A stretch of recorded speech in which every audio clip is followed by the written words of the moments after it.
자, 오늘부터 여러분들과 성경 스쿨을 네 번의 강의를 통해서 함께 나눠보려고 합니다. 성경에 대한 기초적인 또 아주 기본적인 것들을 우리가 실제로 이해하고 또 알아가기 위해서 이러한 부분들의 시간들을 마련했는데요. 첫 번째 시간으로는 성경이란 무엇일까요? 라는 질문으로 시작하려고 합니다. 앞서서 이야기한 것처럼 이 성경 스쿨의 목적은 성경을 실제적으로 읽도록 하기 위함에 있습니다. 실제로 읽는 데 있어서 필요한 부분들을 배우는 것이죠. 또 성경을 이해하는데 깊이 이해하기보다는 성경을 개괄적으로 또 포괄적으로 좀 이해하는 데 도움을 얻을 수 있습니다. 세 번째는 구약과 신약을 읽어가는 데 있어서 서로 연결고리를 만들어주는 역할들을 할 텐데요. 그러한 부분들을 통해서 우리가 이 성경을 제대로 이해하는 시간들이 되면 좋겠습니다. 우리가 먼저 성경을 읽어야 하는 이유는 이것은 하나님이 주신 날개와도 같기 때문입니다. 우리에게 있어서 정말로 이 성경을 읽음에 있어서 하나님의 뜻과 음성을 확인할 수 있고 또 우리의 신앙생활이 보다 가볍고 또 신명나고 즐겁게 할 수 있는 것이기 때문에 우리는 이러한 부분들을 잘 이해해야 합니다. 그래서 성경은 하나님께서 세상을 창조하신 이야기에서 시작되어서 세상의 마지막에 대한 이야기로 끝나는데요. 성경책은 예수님을 믿는 사람이라면 누구나 빠짐없이 언제 어디서나 항상 읽어야 할 책입니다. 이 성경책은 우리가 믿는 하나님이 어떤 분이신지를 가르쳐줄 뿐만 아니라 어떻게 살아야 하는지를 가르쳐주기 때문입니다. 그래서 디모데후서 3장 16절에 보면 모든 성경은 하나님의 감동으로 된 것으로 교훈과 책망과 바르게 함과 의로 교육하기에 유익하다라고 말씀하고 있습니다. 그래서 이 성경 스쿨은요, 우리가 정말 종합적으로 큰 그림을 보게 되고 또 세부적으로는 분석적인 방법, 마치 여러분들이 퍼즐을 맞히기 전에 그림을 보지 않고는 퍼즐을 맞출 수 없듯이 큰 그림을 먼저 보아야 하는 것입니다. 그래서 이 성경학교는 큰 그림을 보여주는 단계라고 여러분들이 이해하시면 되겠습니다. 그래서 우리가 7가지 논리적 단계에 따라 성경에 접근할 수 있는데요. 이 권장하는 방법은 큰 그림에서 세부 그림으로 들어가는 것을 말합니다. 말씀을 해석할 때 그리고 성경을 볼 때면 문장을 이야기하기 위해서 단락을 봐야 할 때가 있습니다.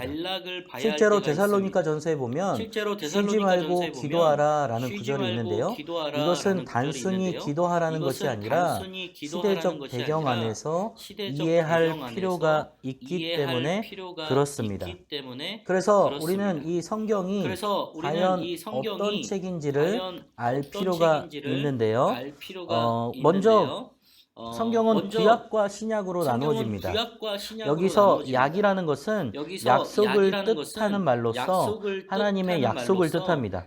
구약과 신약은 영혼을 살리는 말씀이니까 구약과 신약을 먹으면 병든 영혼이 치료되게 되어 있습니다.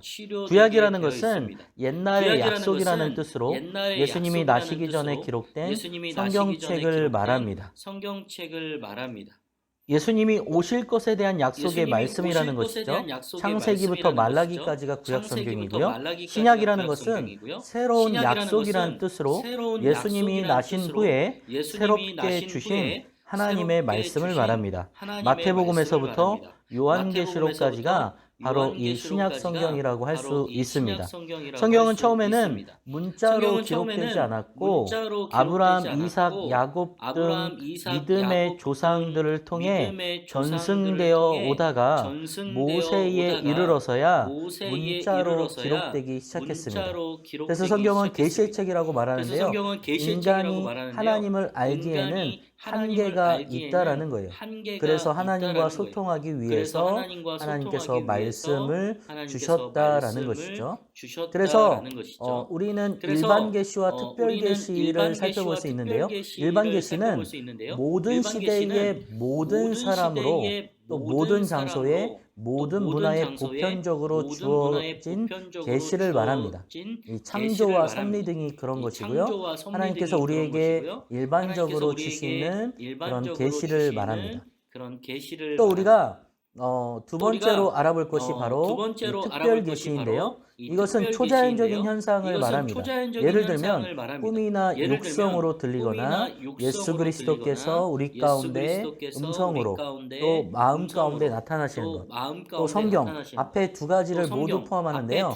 바로 이 일반 계시와 특별 계시는 어떻게 구별할 수 있냐면 일반 계시는 모두에게 주어지는 것이고 특별 계시는 믿는 사람들에게 주어지는 하나님의 그런 말씀이라고 생각할 수 있습니다. 그렇다면 이 성경은 누가 기록했을까요? 아까 말씀드렸듯이 디모데후서 3장 16절은 모든 성경은 하나님의 감동으로 된 것으로 교훈과 책망과 바르게 함과 의로 교육하기에 유익하니 이는 하나님의 사람으로 온전하게 하며 모든 선한 일을 행할 능력을 갖추게 하려 함이라. 디모데후서 3장 16절에서 17절까지의 말씀입니다.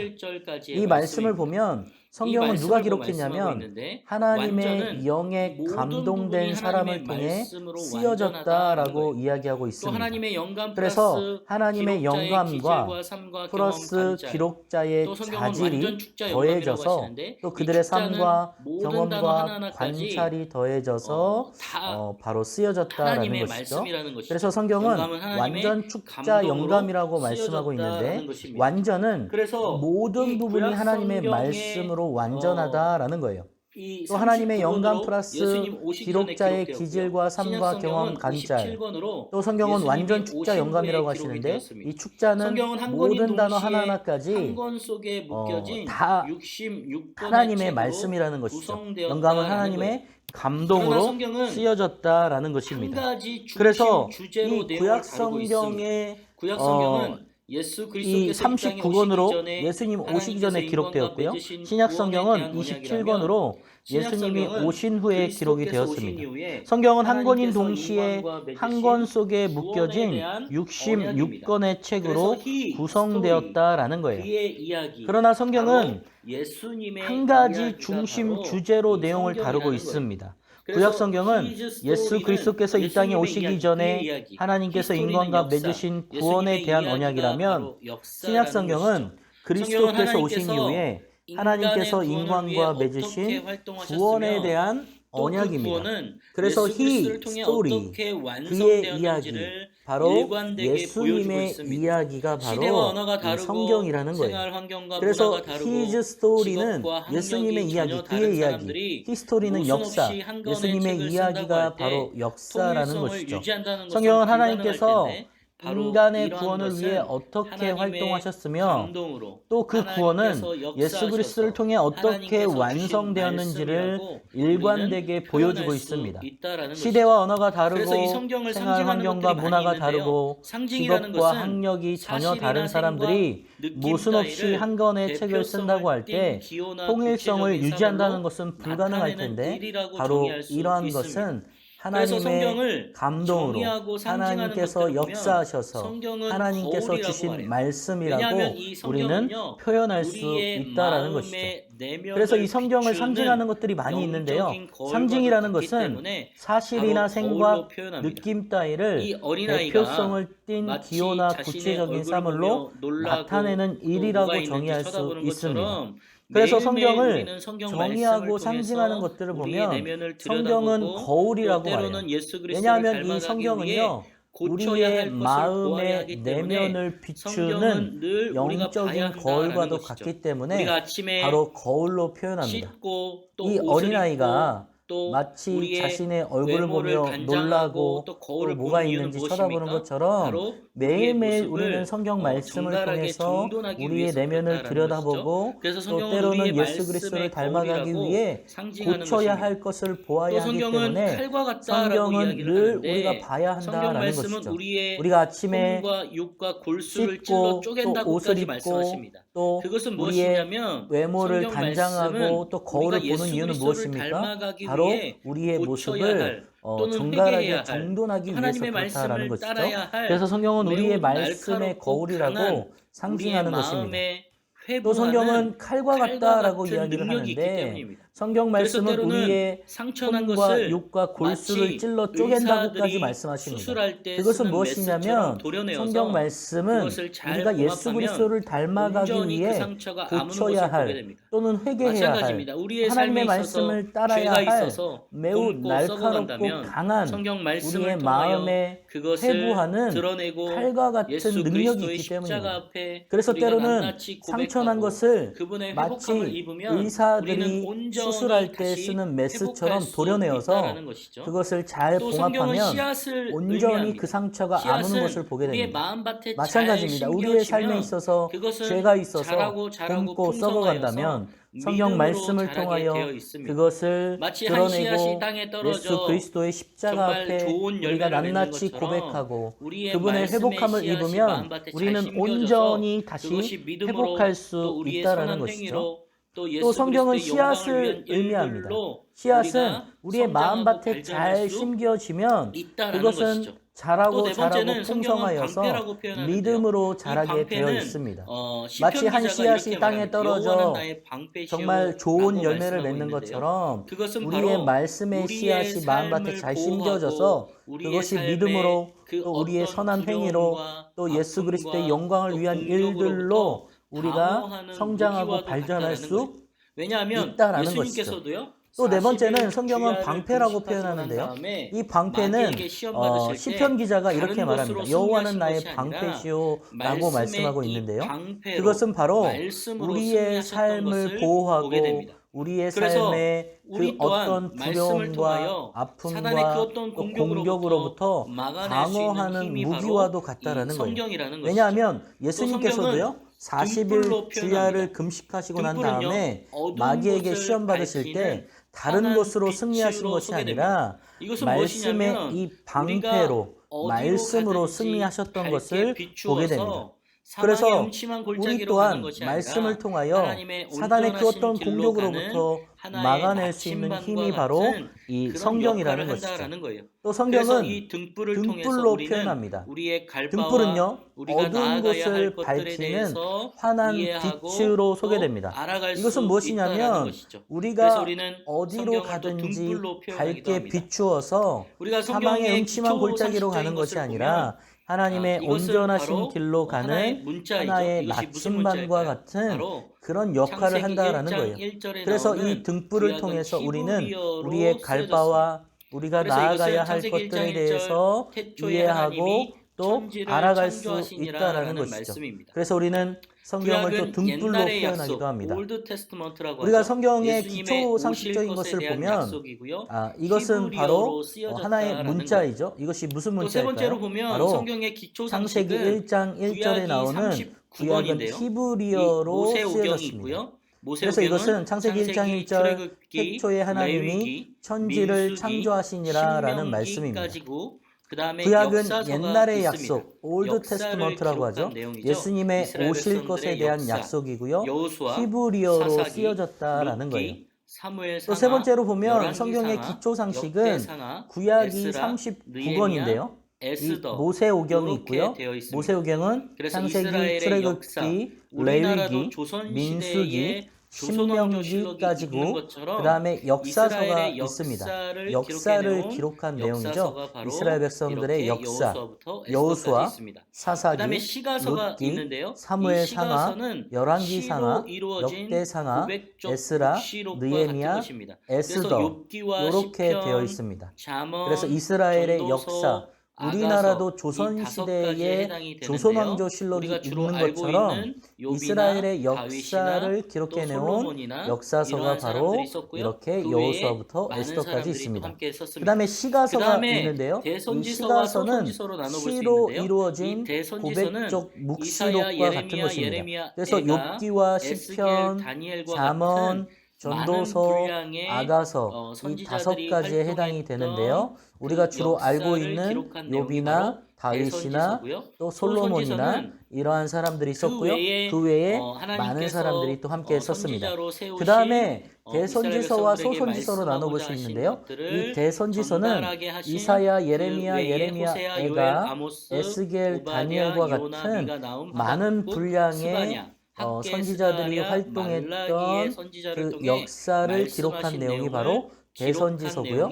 소선지서는 그 외에 하나님께서 선지자로 세우신 이스라엘 백성들에게 말씀하고자 하신 것들을 전달하게 하신 그 외에 호세아, 요엘, 아모스, 오바댜, 요나, 미가, 나움, 하박국, 스바냐, 학개, 스가랴, 말라기의 선지자를 통해 말씀하신 내용을 기록한 내용이 바로 이 소선지서입니다. 또한 성경의 기초상식으로 보면 이 부분은 신약인데요. 신약은 바로 헬라어로 쓰여졌습니다. 이것은 마태복음 1장 1절인데요. 아브라함과 다윗의 자손 예수 그리스도의 계보라라는 그런 뜻으로 쓰여진 헬라어 말씀입니다. 이 신약은 새로운 약속이라고 하죠. 뉴 테스트먼트. 예수님이 오신 후에 새롭게 주신 하나님의 말씀이고요. 헬라어와 아람어로 주로 쓰여졌습니다. 그래서 이 신약 27권은 먼저 사복음서가 나옵니다. 마태, 마가, 누가복음, 그 다음에 요한복음이 나오고요. 그 다음에 사도행전, 교회의 역사에 대해서 다루고 있는 사도행전, 그 다음에 바울 서신이 나옵니다. 바울이 썼던 편지로 쓰여진 글이죠.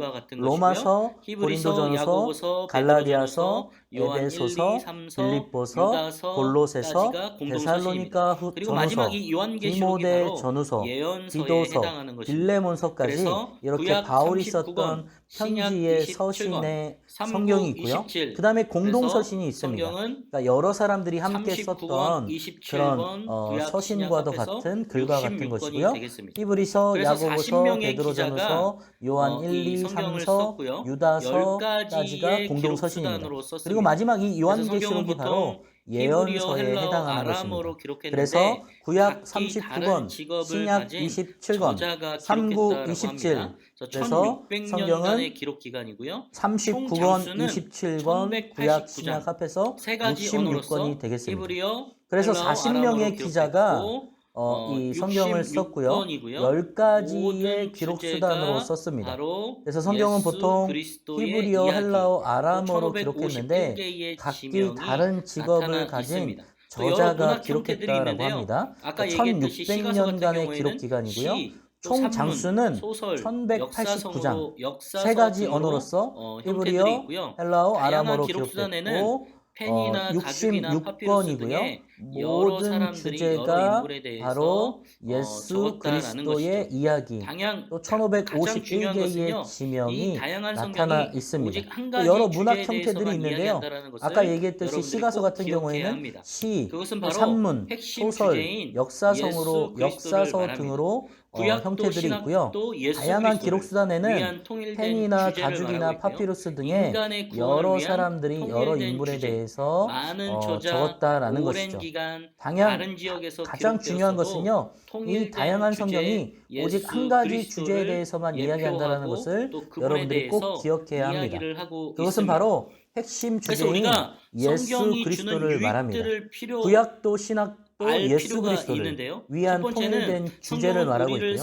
인간의 구원을 위한 통일된 주제, 많은 저자, 오랜 기간 다른 지역에서 기록되었어도 통일된 주제 예수 그리스도를 예표하고 또 그분에 대해서 이야기를 하고 있습니다. 그래서 우리가 성경이 주는 유익들을 알 필요가 있는데요. 첫 번째는 성경은 우리를 새 사람이 되게 합니다. 야고보서 1장 18절 후반절에 보면 자기의 뜻을 따라 진리의 말씀으로 우리를 낳으셨느니라. 결국 하나님께서 우리를 계획하시고 만드신 뜻이 있다라는 거죠. 그 말씀의 뜻대로 우리는 새롭게 변화해 가야 하는데 그 유일한 바로 해결책, 비법, 또 이 레시피는 바로 성경이라는 것이죠. 그래서 이 성경을 통해서 우리는 하나님을 알아가고 또 하나님의 뜻을 알아가고 또 하나님께서 나를 계획하신 목적을 알아가는 소중한 책이라는 것입니다. 두 번째는 죄의 유혹을 이기게 합니다. 시편 119편 11절에 내가 주께 범죄하지 아니하려 하여 주의 말씀을 내 마음에 두었나이다. 이것은요, 성경을 통해서 우리는 거룩한 양심이 일어나게 되고요. 또 천국을 소망하게 되고 십자가와 자기를 부인하는 삶을 살아가게 됩니다. 그래서 우리는 죄를 고백하고 회개하며 하나님으로부터 주시는 매일의 은혜를 경험하게 된다라는 것이죠. 세 번째는 좋은 것을 얻게 합니다. 잠언 16장 20절 말씀에 삼가 말씀에 주의하는 자는 좋은 것을 얻나니 여호와를 의지하는 자는 복이 있느니라. 이 좋은 복은 형통의 복을 말해요. 이 형통의 복은 다른 복이 아니라 임마누엘의 복입니다. 늘 하나님과 함께하는 예수 그리스도 안에 거하는 그 복, 바로 그것이 진정한 좋은 복이고 형통의 복이라는 거예요. 무언가 부귀영화를 누리고 무언가 많이 소유하고 무언가 우리가 명예를 얻는 것이 아니라 진정한 예수님과 동행하며 살아가는 삶, 예수님 안에 거하는 삶이 진정한 복이고 형통의 복이라는 것입니다. 네 번째는요, 소망을 갖게 해요.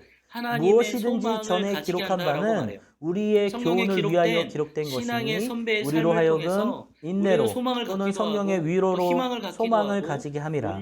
로마서 15장 4절 말씀입니다. 사도 바울은 이 무엇으로 전에 기록한 바는 우리의 교훈을 위하여 기록된 것인데 이것으로 하여금 우리가 인내하게 하고 또 성령의 위로와 격려를 통해서 하나님의 소망을 가지게 한다라고 말해요. 성경에 기록된 신앙의 선배의 삶을 통해서 우리는 소망을 갖기도 하고 또 희망을 갖기도 하고 온전히 그 길을 따라가려고 애쓰기도 합니다. 이것이 바로 성경이 주는 유익입니다. 그래서 우리가 성경 읽기에 실제적인 노력들이 필요한데요. 성경을 일독하기 위해서 성경은 39권인데요. 929장입니다. 신약 성경은 260장이에요. 신구약 성경은 66권에 1189장입니다. 그래서 1년 1독을 위한 성경 읽기의 실천은요, 평일에 일반적인 평일에는 3장을 읽고 매일, 그 다음에 주일은 5장을 읽고 잠언을 매일 1장씩 읽으면 여러분들은 성경 일독을 1년에 한 번 할 수 있습니다.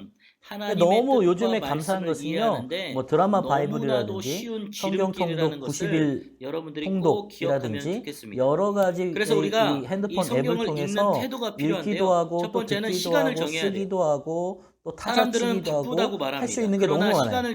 이러한 부분들에 있어서 여러분들이 먼저 이 성경과 친숙해지고 성경을 이해하려고 애쓴다면 하나님의 뜻과 말씀을 이해하는데 너무나도 쉬운 지름길이라는 것을 여러분들이 꼭 기억하면 좋겠습니다.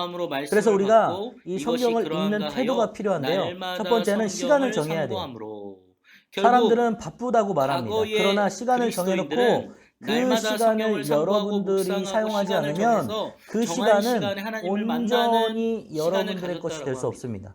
사도행전 17장 11절에 베레아에 있는 사람들은 데살로니카에 있는 사람들보다 더 너그러워서 간절한 마음으로 말씀을 받고 이것이 그러한가 하여 날마다 성경을 상고함으로. 결국 과거의 그리스도인들은 날마다 성경을 상고하고 묵상하고 시간을 정해서 정한 시간에 하나님을 만나는 시간을 가졌다라고 합니다. 여러분들이 이 코로나 시기에 가장 중요한 것은요, 시간을 정해야 돼요. 성경을 읽는 시간, 기도하는 시간, 예배하는 시간을 정해서 그 시간만큼은 그 어떤 것과도 바꿀 수 없는 우선순위로 삼아야 합니다. 그래야 여러분들의 영적인 것을 사단에게 빼앗기지 않을 수 있습니다. 또 두 번째는요, 기도하는 마음으로 읽어야 합니다. 내 눈을 열어서 주의 율법에서 놀라운 것을 보게 하소서. 시편 기자가 119편 18절에 고백한 거예요. 시편 기자가 고백하면서 정말 나의 눈이 열려져서 율법에서 놀라운 것을 보게 해달라고 고백하는 것처럼 이 성경은요, 먼저 기도하며 하나님 앞에 읽지 않으면 우리의 눈이 어두워지고 또 우리의 귀가 어두워져서 제대로 알 수가 없습니다. 하나님께서 눈을 열어주시고 귀를 열어주셔야 하기 때문에 기도하며 읽어야 한다는 것이죠. 세 번째는 겸손한 자세로 읽어야 합니다. 너는 마음을 다하여 여호와를 신뢰하고 내 명철을 의지하지 말라. 너는 범사의 그를 인정하라. 그리하면 내 길을 지도하시리라. 잠언 3장 5절과 6절 말씀이에요. 우리가 성경을 읽는 태도는 이것이 하나님의 말씀으로 생각하고 겸손한 마음으로 읽어야 합니다. 그래서 우리가 그를 인정하고 그분이 우리를 지도하실 것이라는 믿음과 겸손함을 갖고 읽어야 한다는 것이죠. 네 번째는 성경을 즐거워하며 읽어야 합니다. 시편 1절, 2절 말씀에는 오직 여호와의 율법을 즐거워하여 그의 율법을 주야로 묵상하는도다. 무슨 말씀일까요? 시편 기자는 하나님의 말씀을 즐거워할 뿐만 아니라 밤낮으로 묵상했던 정말 가장 내 삶의 즐거운 것으로 읽어내었던 것입니다. 때로는 우리가 성경을 읽으면서 마음이 불편할 때도 있어요. 왜냐하면 우리의 죄를 보게 하기 때문이에요. 그러나 그것은 오히려 우리를 회복시키시고 하나님의 삶으로 인도하시는 것임을 알고 즐거워하며 읽어야 된다는 것을 꼭 기억하셨으면 좋겠습니다. 다섯 번째는 말씀을 적용하면서 읽어야 돼요. 나로 하여금 깨닫게 하여 주소서. 내가 주의 법을 준행하며 전심으로 지키리이다. 시편 119편 34절에 시편 기자가 말했던 고백입니다. 이것이 그냥 단순히 읽는 것으로 끝나는 것이 아니라 삶에서 적용하며 내 것이 되도록 주님 앞에 기도하며 고백하며 읽어야 된다라는 사실을 여러분들이 꼭 기억하시기를 바랍니다. 그래서 우리가 성경은요, 여러 시대로 볼 수 있는데요. 먼저 창조시대, 하나님께서 창조하셨던 시대, 족장시대, 아브라함과 야곱과 또 요셉, 이삭을 통해서 이끄셨던 시대, 그 다음에 출애굽 광야시대, 모세로부터 출애굽하셔서 여호수아와 또 그 여호수아를 통한 또 정복의 시대, 또 정복한 이후에 사사들을 통한 하나님의 말씀의 시대가 있었고요. 또 하나님께서 왕을 세우셔서 왕국의 시대가 있었고 이 왕국 시대가 하나님께로부터 분열되어서 분열 왕국 시대가 있고 남유다와 북이스라엘로 나눕니다. 이때 포로 시대와 포로가 귀환하는 시대, 또 신구약의 중간 시대가 나오고 또 예수님이 오셨던 예수님의 시대, 그 다음에 초대교회가 세워졌던 교회의 시대가 이렇게 쭉 나옵니다. 그래서 이 역사별로 여러분들이 조금씩 이해하면 좀 더 쉽게 이해할 수 있습니다. 그래서 창조 시대는요, 창세기 1장에서 11장까지고요. 족장의 시대는 창세기 12장에서 50장까지. 출애굽 광야 시대는 출애굽기와 신명기까지가 바로 이 모세가 활동했던 출애굽 광야 시대고요. 정복 시대는 여호수아에 나오는 여호수아가 두 번째 지도자로서 이스라엘 백성들을 이끌어가는 내용들이 나옵니다. 또 사사시대는 사사기와 룻기를 통해서 사사들과 하나님의 은혜에 대해서 이야기하고요. 통일왕국 시대는 사무엘 상화, 바로 다윗에 대한 이야기가 많이 나오고 있죠. 또 분열왕국 시대는 열왕기상과 역대하, 솔로몬으로부터 또 그 이후에 나눠지는 남유다와 북이스라엘, 또 포로 시대와 포로 귀환 시대, 또 신구약의 중간 시대, 또 예수님이 오셨던 예수님의 시대, 또 초대교회 시대로 이렇게 나눌 수가 있습니다. 그래서 첫 번째는요, 우리가 구약의 12시대 기간과 주요 사건 연대를 바라보면 왕으로 초대 왕으로 먼저 창조가 나오죠. 그래서 창세기 2200년 이상 유대인들이 애굽으로 내려가고요. 출애굽기가 400년입니다. 출애굽 광야 생활이 이어지고요. 민수기에 40년 유대인들이 가나안을 정복하기 위해 요단강을 건넙니다. 그래서 여호수아 7년이고요. 사사시대가 시작되어서 사사기 350년 또 사울이 즉위합니다. 왕으로 초대 왕으로 그가 이제 왕으로 세워지게 되죠. 그리고 다윗이 즉위하게 되죠. 사무엘상이 40년이 돼요. 그리고 솔로몬이 즉위합니다. 사무엘하가 40년이고요. 열왕기 이 상하가 바로 왕국이 분열되고 또 열왕기 상에 보면 바벨론이 남유다를 정복하고요. 남왕국이 344년 또 성전이 파괴되고 아수르가 북쪽 이스라엘을 정복하고요. 스룹바벨이 유다로 귀환해서 성전이 완공됩니다. 그리고 느헤미야가 유다로 귀환하게 되는 이야기들이 나오게 됩니다. 그리고 구약이 종결이 되고요. 이 신약 시대를 보면 예수님께서 창조 아브라함 모세, 사울, 다윗, 솔로몬, 또 이렇게 포로기한 시대, 그 다음에 신구약 중간 시대, 그 다음에 예수님의 발자취, 또 사도 바울과 서신서가 나오고요. 약 100년의 이야기가 지나가고 이렇게 해서 바로 이 신구약 시대의 전체적인 줄거리들을 여러분들과 함께 나누었습니다. 그래서 여러분들이 이번 시간에 배웠던 것들을 잘 되짚어 보면서 성경은 이런 책이구나, 성경은 이런 것을 말하고 있구나 라는 것을 다시 한번 되새기면서 성경의 기초적인 것들, 이런 것들을 여러분들이 다시 한번 되새겨보고 또 성경을 읽는데 어려움이 없도록 여러분들이 되새기고 또 확인했으면 좋겠습니다.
이번 시간에 배웠던 것들을 잘 되짚어 보면서 성경은 이런 책이구나, 성경은 이런 것을 말하고 있구나 라는 것을 다시 한번 되새기면서 성경의 기초적인 것들, 이런 것들을 여러분들이 다시 한번 되새겨 보고 또 성경을 읽는데 어려움이 없도록 여러분들이 되새기고 또 확인했으면 좋겠습니다.